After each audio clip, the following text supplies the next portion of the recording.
Hello everyone, welcome back to another unboxing.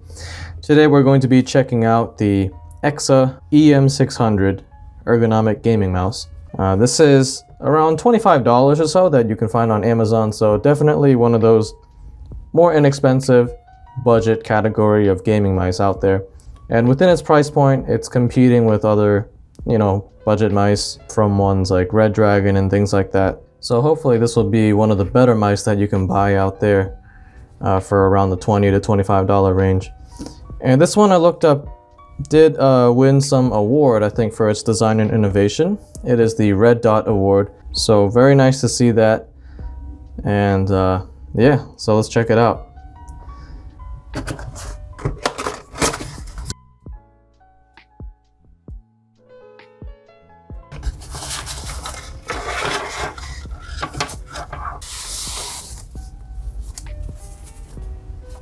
Okay, so here it is.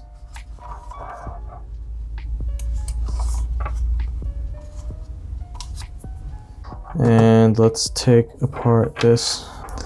So this is definitely a really thick braided cord, but it feels very lightweight and just loose.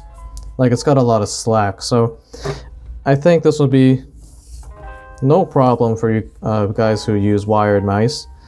And there should be minimal cable drag, I should say. So near the end of the cord, you do have this little electronic component here. There you go.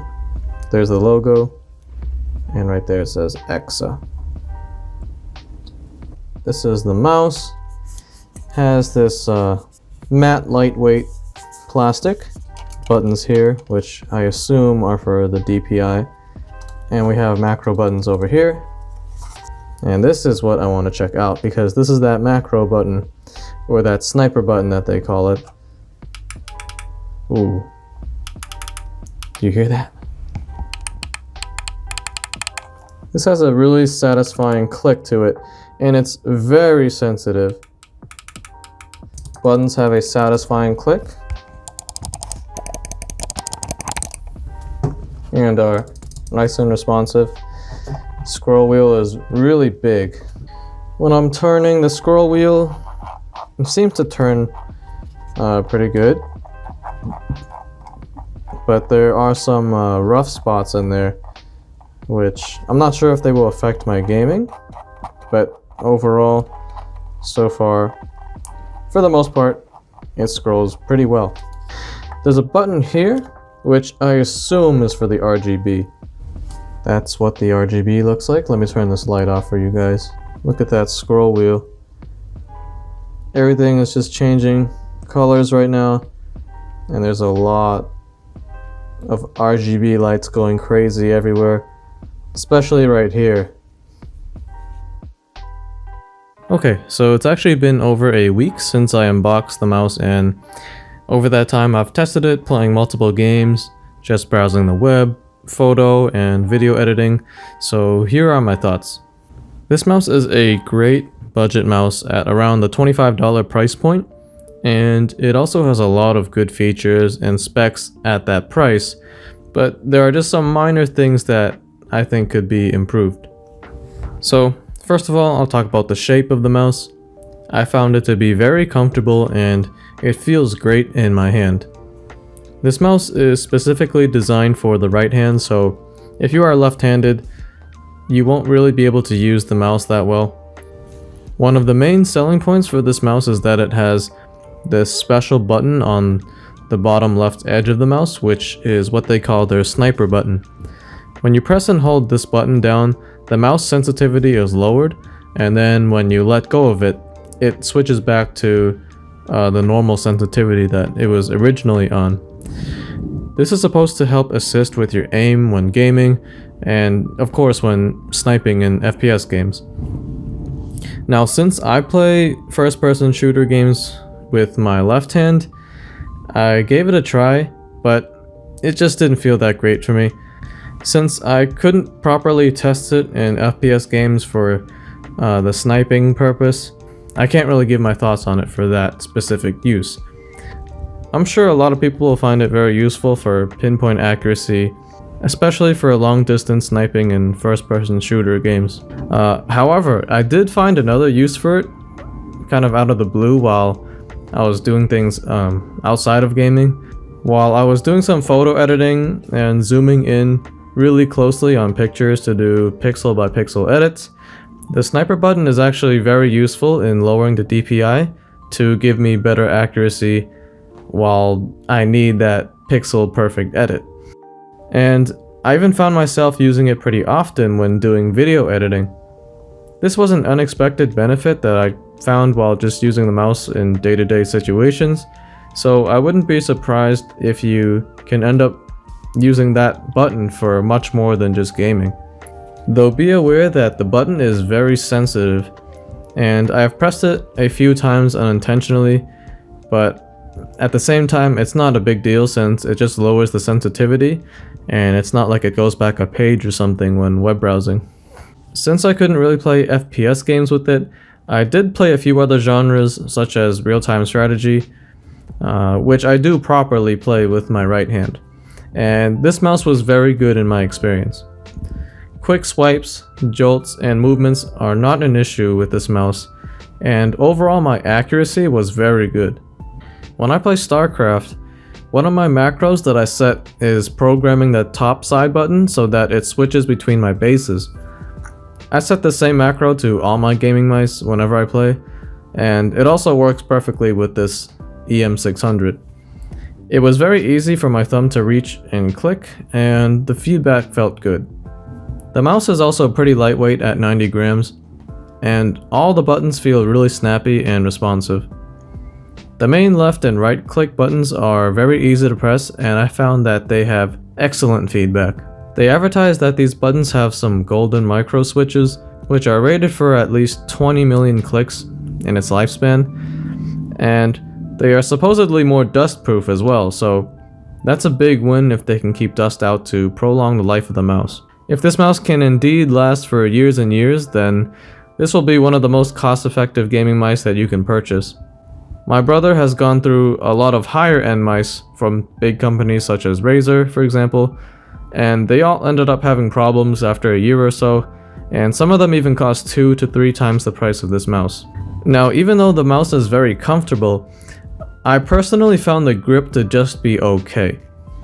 I wish that the sides had some rubber pads, and I feel like that would make the gripping a lot better with this mouse. It's okay with just plastic, but for me personally and the size of my hand, I think my grip would be greatly improved if it had rubber pads, and it would really give the mouse a more premium feel. For my hand specifically, my grip was more of a palm grip and less of a claw grip, like I have on my Razer Viper. And this is because this mouse feels a lot taller, and it's not as flat, which means my fingers don't bend down as much. Now the scroll wheel is pretty big in comparison to other mice I have used, and I noticed that it also sticks up a lot higher. It scrolls pretty good and has a good click to it.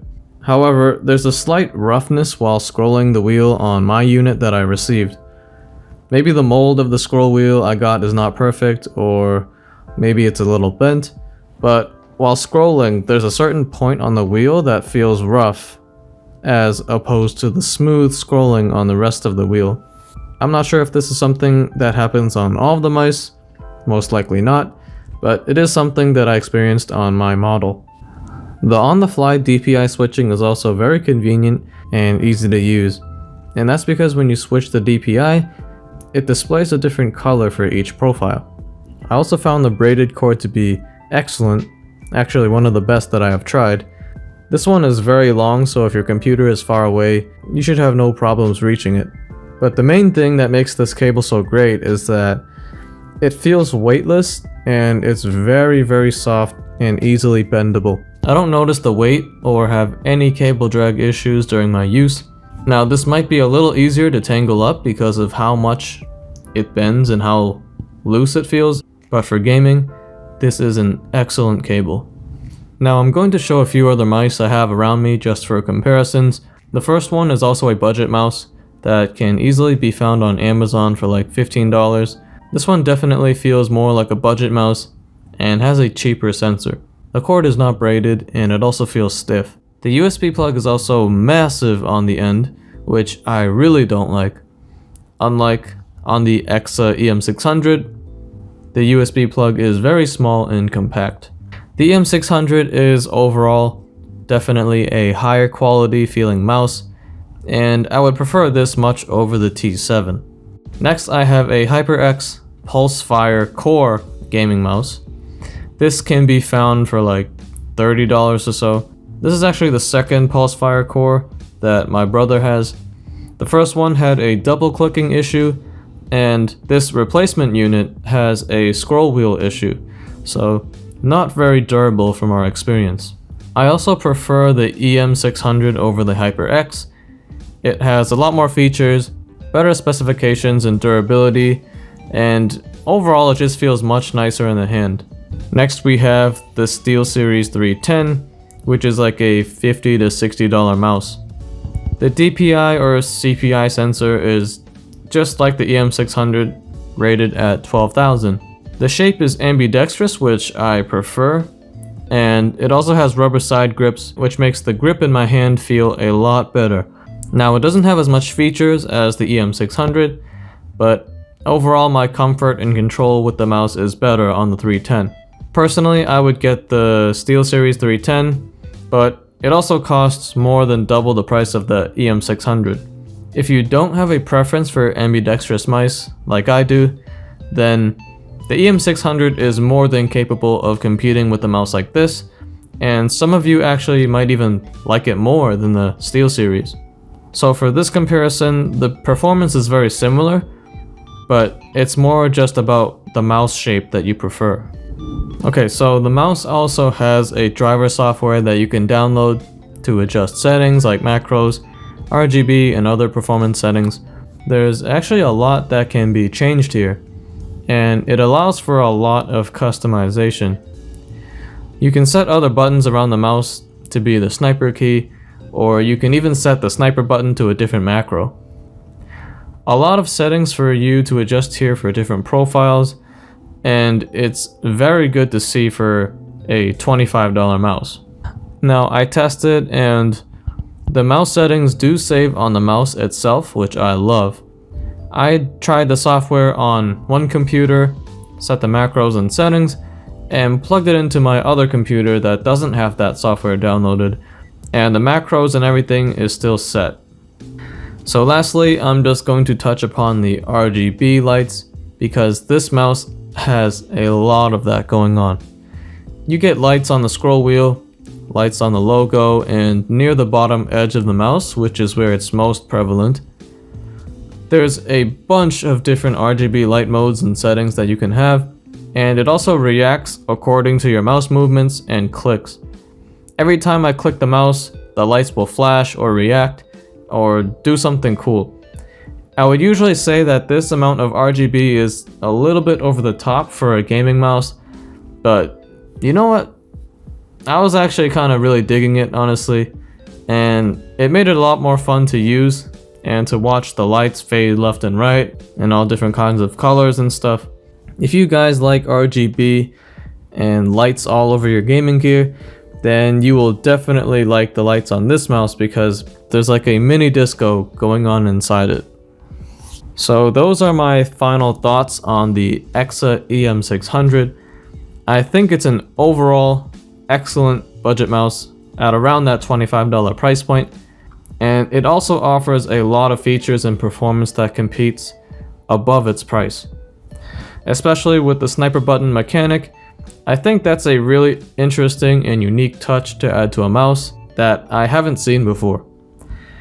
Now, I personally wasn't able to fully utilize it in games just because of my uncommon way of playing FPS games left-handed, but I think most people out there will find it useful, whether it be gaming or day-to-day use. Pointing and precision with the mouse just feels great overall, and feels just like any other high-end mice I have tried. I think this is a feature-packed mouse for the price, and I think most of you guys will enjoy it if you are just looking for an inexpensive gaming mouse that provides a lot of features and great specifications. I just wish that the grip could be improved with some rubber-sided pads, and my scroll wheel scrolled consistently throughout. So that's it for this video. Thanks for watching, and I will see you guys in the next one.